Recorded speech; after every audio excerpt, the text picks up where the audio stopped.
असं आहे म्हणण्याकरता तर उद्या कोणी हेही म्हणू शकेल की आदित्य ठाकरेंचे जे 20 आमदार आहेत तेही भाजपच्या गळाला लागले आहेत, असं कोणाच्या म्हणण्याने थोडी होतं. आणि आम्हाला शिंदे सेनेचे आमदार आमच्याकडे घेऊन करायचं काय आहे? ते आमचेच आहेत. शिंदे सेना जी आहे ती आमचा मित्रपक्ष आहे, ती खरी शिवसेना आहे.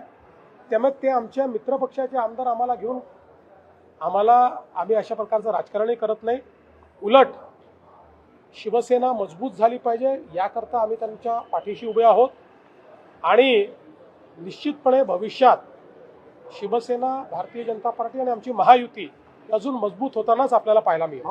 आज संसद में वंदे मातरम के ऊपर चर्चा शुरू हुई, कैसे देखते हैं, क्या देखिए, वंदे मातरम ये केवल एक गीत नहीं है, तो ये भारत की स्वतंत्रता का मंत्र है, ये राष्ट्रवाद का मंत्र है. जिस वंदे मातरम को गाते हुए भारत के कई स्वतंत्रता सेनानी, क्रांतिकारी झूल गए लेकिन उफ तक नहीं कहा, ये वो महामंत्र है. जिस महामंत्र ने देश के आम आदमी को स्वतंत्रता के आंदोलन से जोड़ा, ये वो महामंत्र है. और उसके 150 साल पूरे होने के बाद संसद में इस पर चर्चा होना बहुत लाजमी है. और मुझे बहुत खुशी है कि ये चर्चा चल रही है. आज हमारी विधानसभा में भी हम लोगों ने संपूर्ण वंदे मातरम गाकर इस गीत को हमारी ओर से नमन किया है. और अगले अधिवेशन में हमारे अध्यक्ष जी ने कहा है कि वंदे मातरम पर हमारे विधानसभा में भी चर्चा होगी. वंदे मातरम पे बैन जो लगा था वो बीजेपी के कार्यकाल में लगा था, ऐसा आदित्य ठाकरे का कहना. वंदे मातरम पे कभी बैन लगा ही नहीं. वंदे मातरम पे जो कोई आघात हुए, कुठाराघात हुए, उसके लिए कांग्रेस जिम्मेदार है.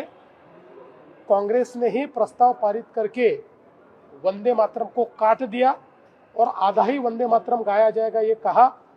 उसी कांग्रेस के साथ गले से गला मिलाकर आदित्य जी रोज घूमते हैं.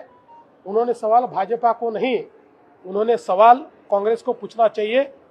भारतीय जनता पार्टी के कार्यकाल में वंदे मातरम का सिर्फ सम्मान हुआ है, कभी भी वंदे मातरम पर कोई पाबंदी नहीं लगी. भाऊ, आदित्य ठाकरे म्हणाले की शिंदे सेनेचे 22 आमदार जे आहे ते भाजपच्या गळाला लागलेले आहेत.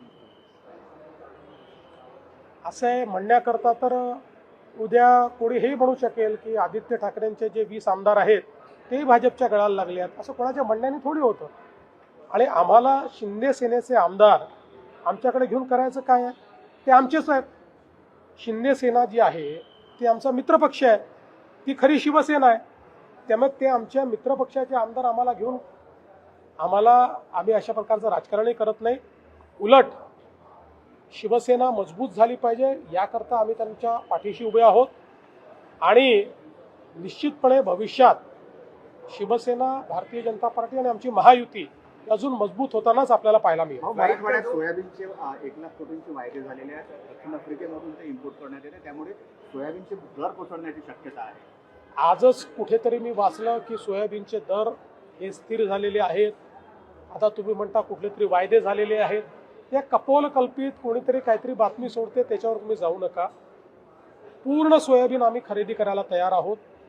नाफेडनी त्या संदर्भातले सेंटर उघडलेले आहेत. हमी भावाने खरेदी चालू आहे. काही ठिकाणी हमी भावापेक्षा जास्त भाव बाजार देतोय, त्यामुळे ते बाजारातही विकलं जात आहे. आणि म्हणून मला असं वाटतं हे वायदे झाले, ते वायदे झाले, बाहेरून आलं वगैरे, या सगळ्या गोष्टींमध्ये काही अर्थ नाही.